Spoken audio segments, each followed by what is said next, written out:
Selamat pagi dan salam sejahtera bagi seluruh jemaat GPD Tiberias Bogor, bahkan semua yang menyaksikan renungan pagi pada saat pagi hari ini. Pada saat pagi hari ini, Bapak Ibu Saudara-saudari yang diberkati oleh Tuhan, sebelum kita melakukan setiap aktivitas kita mau sama-sama merenungkan kebenaran firman Tuhan. Namun sebelumnya kita berdoa. Mari kita tundukkan kepala kita berdoa. Bapa yang baik, Bapa yang kami panggil di dalam nama Tuhan Yesus Kristus, kami mengucap syukur Tuhan buat setiap anugerah-Mu dalam kehidupan kami, penyertaan-Mu begitu luar biasa. Kalau kami boleh ada sampai saat pagi hari ini, kami percaya bukan karena kekuatan kehebatan kami Tuhan, tetapi semua karena kemurahan Tuhan dalam kehidupan kami.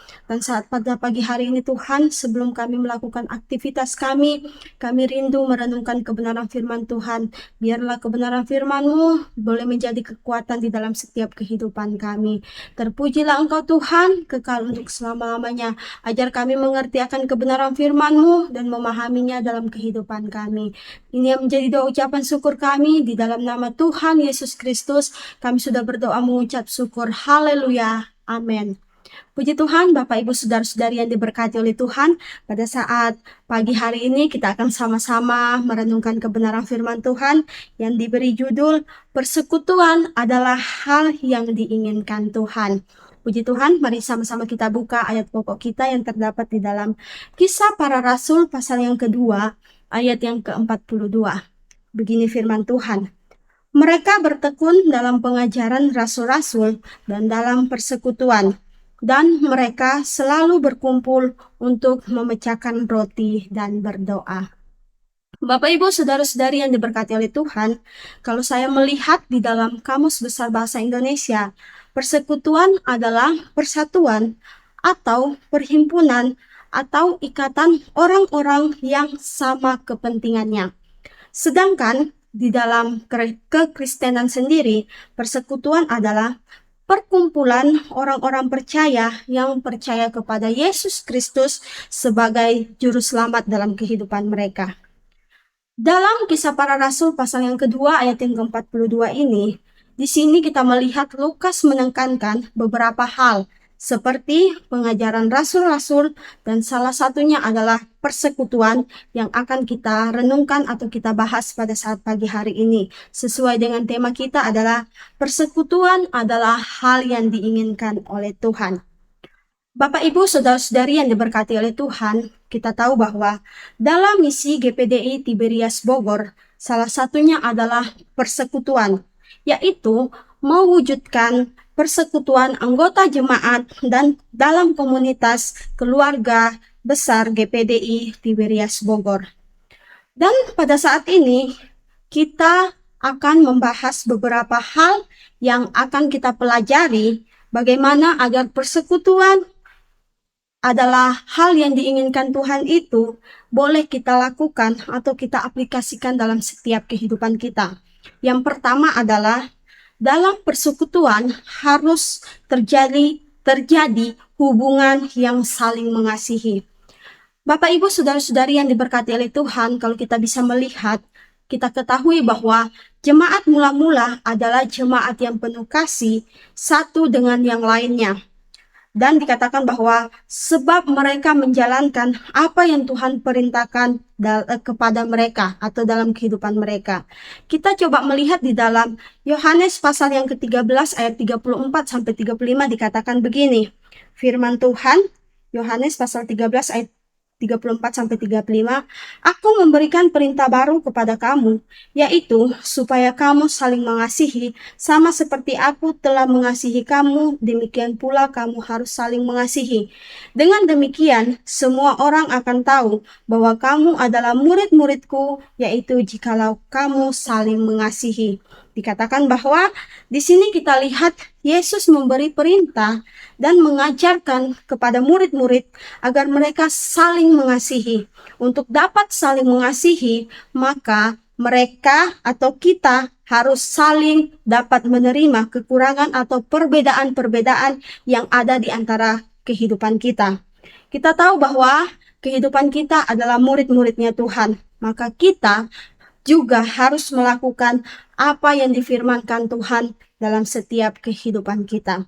Kemudian yang kedua adalah dalam persekutuan harus terjadi yang namanya saling melayani.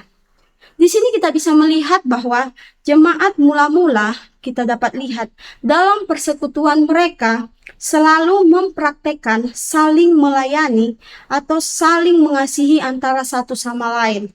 Firman Tuhan menasihatkan kita bahwa kita harus melayani dengan kasih. Mari kita buka di dalam Galatia pasal yang ke-5 ayat yang ke-13 dikatakan begini. Saudara-saudara, memang kamu telah dipanggil untuk merdeka, tetapi janganlah kamu mempergunakan kemerdekaan itu sebagai kesempatan untuk kehidupan dalam dosa, melainkan layanilah seorang akan yang lain oleh kasih. Jadi dikatakan bahwa kita harus melayani seorang antar yang lain itu dengan kasih. Dan kita juga bisa melihat contoh yang diberikan oleh Yesus sendiri ketika dia melakukan yang namanya ketika dia membasuh kaki murid-muridnya. Dia melakukannya itu dengan kasih dan ketulusan.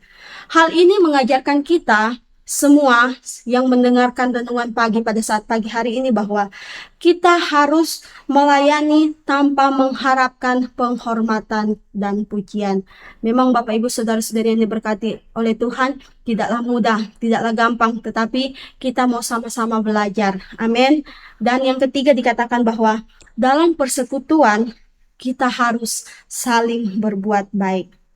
Bapak Ibu Saudara-saudari yang diberkati oleh Tuhan, Alkitab mencatat bahwa jemaat mula-mula selalu berbuat baik antara satu sama lain. Demikian juga dengan setiap kehidupan kita yang mendengarkan kebenaran firman Tuhan pada saat pagi hari ini. Kita mau saling berbuat baik antara satu sama yang lain.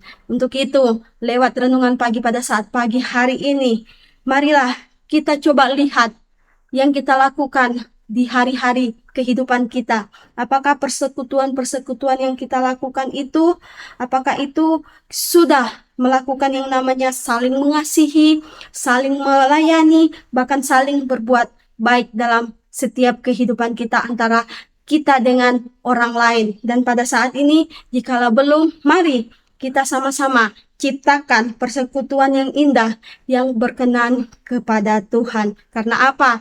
Dengan itu semua kita boleh menyenangkan hati Tuhan. Memang seperti saya katakan tadi tidak mudah, tidak gampang, tetapi kita mau sama-sama belajar dan kita minta tuntunan Roh Kudus akan memampukan setiap kehidupan kita. Puji Tuhan, demikian renungan pagi pada saat pagi hari ini kita berdoa. Bapa yang baik, Bapa yang kami panggil dalam nama Tuhan Yesus Kristus, kami bersyukur Tuhan buat kebenaran firman-Mu pada saat ini yang kembali mengingatkan setiap kehidupan kami agar kami saling mengasihi, kami saling melayani, bahkan kami saling berbuat baik antara satu sama lain, sehingga persekutuan itu seperti yang Tuhan inginkan dalam kehidupan kami. Terpujilah Engkau Tuhan, kekal untuk selama-lamanya. Ajar kami untuk dapat melakukan apa yang menjadi kehendak Tuhan, apa yang menjadi perintah Tuhan dalam kehidupan kami, dan itu boleh menjadi kekuatan di dalam setiap kehidupan kami. Terpujilah Engkau Tuhan, kekal untuk selama-lamanya. Ini yang menjadi doa ucapan syukur kami yang kami naikkan ke hadirat-Mu. Hanya di dalam nama Tuhan Yesus Kristus kami sudah berdoa mengucap syukur. Haleluya. Amin. Puji Tuhan, Tuhan Yesus memberkati kita semua.